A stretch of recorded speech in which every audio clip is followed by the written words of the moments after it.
Well, I thought that was a really good game. You're kidding, right? They lost. Yeah, but at least we're not Edmonton. See, I remember us doing this at the beginning of the season, and now we're doing it at the end of the season, and I feel like that's going to come back to bite us in the rear. You know, I really do need to find an intro for these, but that won't happen until next season, I think. So, that first bit blends very poorly with this bit, but it's fine. Yotes lose 2-1 against Vancouver Canucks, and, you know, I've been harping on this team a little bit. Voice crack, by the way. I've been really going after this team for this last bit. The last video I made was, oh boy. And I stand by every word that I've said. I stand by the fact that I was wrong to criticize certain things in the past. And I stand by the fact that there are some things that really need to be pointed out. In this game, this is one of those games where I can't really criticize much. First goal happens on basically a screenshot, as well as a play made by Hughes that opened up a shooting lane. The second goal for the Canucks was on Garland's rebound attempt, and he put it past Ingram. And our goal happened to be a tic-tac-toe maneuver during a power play where Genther got the puck. And you might look at the replays of this game and think, okay, well, what about the shot count? What about it? The shots don't matter. It's the goals that do. Yes, it's not great that the Coyotes were very much lopsided in shots until the third period, where they actually outshot the Canucks quite a bit. But their defensive structure should not be ignored. They managed to hold this game. First period, scoreless. Second period, they gave up that goal. That was, quite honestly, it was a good goal for them. It was a really sweet goal that demonstrated the skill that the Canucks have.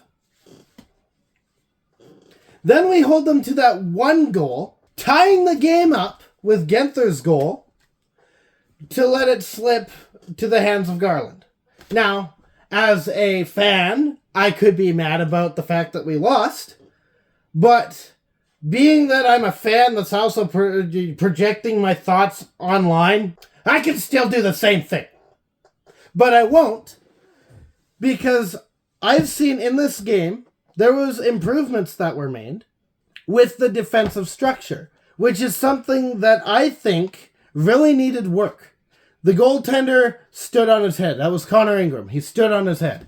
The back end was really strong, minus Jersey, but, you know, I'll get to that later.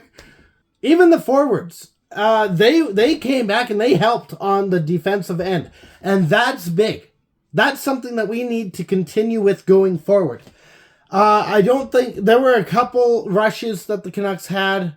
Ingram managed to shut them down. They weren't things that I really liked, but we cleaned it up. That's something now that you take, now that you know that this is happening to you, you take, you throw on the drawing board, and you figure out how to fix it. And let's not forget that we're playing against the first seed in the Pacific Division. We're playing against a team that was playing for the President's Trophy about a month ago. I think they still could manage it, but I don't think they're going to.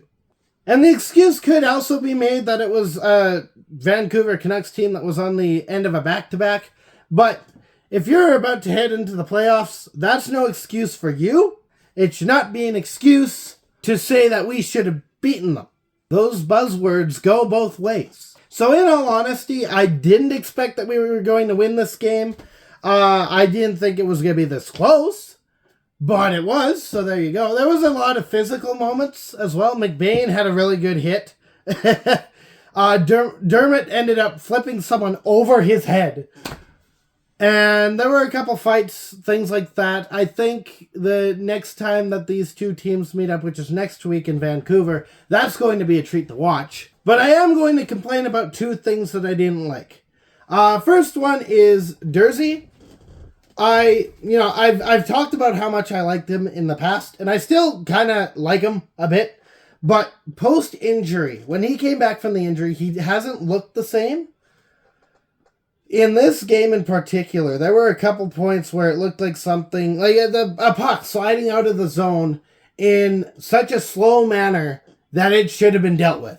It wasn't.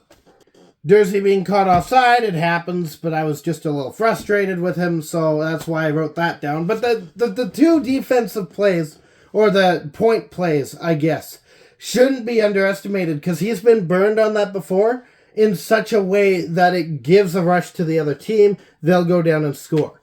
I do think that it's just the post-injury syndrome, so I'm not too worried about it quite yet, but I want to see what's going to happen next season. If he hasn't gotten back to health by next season, we've got to kind of look into it. The other thing is the reffing, which is kind of, I shouldn't be yelling about the reffing because we got calls the same as they got calls. It's just, I've noted in the past, I haven't felt comfortable to talk about it because it's me whining about the refs and who doesn't do that. But Keller cannot, for the life of him, draw a penalty. And it's not through lack of, I shouldn't say trying. He does. I don't think he tries to draw penalties, but the penalties happen. No one calls it. In this game, Keller was launched into the back of the net. I thought it was interference. A whole bunch of other people thought it was interference. There was no call. And I know that in hockey, you're supposed to put something into the back of the net. But there's two notes to that. One, the thing that you're supposed to put into the back of the net, if you're the Canucks, is the black disc, not the tall guy that's wearing the black jersey. Yes, they're about the same color, but the disc is a bit more, it's a bit smaller. And there's no purple or green or red or white. There might be white on the puck. But the rest of the colors, not so much. And the second thing is, if that were the case, you just scored on yourself. So congratulations. But in all seriousness, if Keller had gotten hurt, would there have been a call?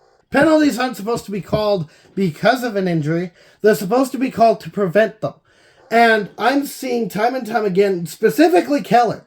I don't know what it is about Keller, but Keller will get tripped hard, hooked hard, boarded hard, interfered with in such a manner that he just goes flying. And nothing will come of it. But with that said, in 2 days, the Coyotes take on their desert rivals, which are not rivals because of the San Jose Sharks, Vegas. So I'll be back for that one. In the meantime, stay howling and go Yotes.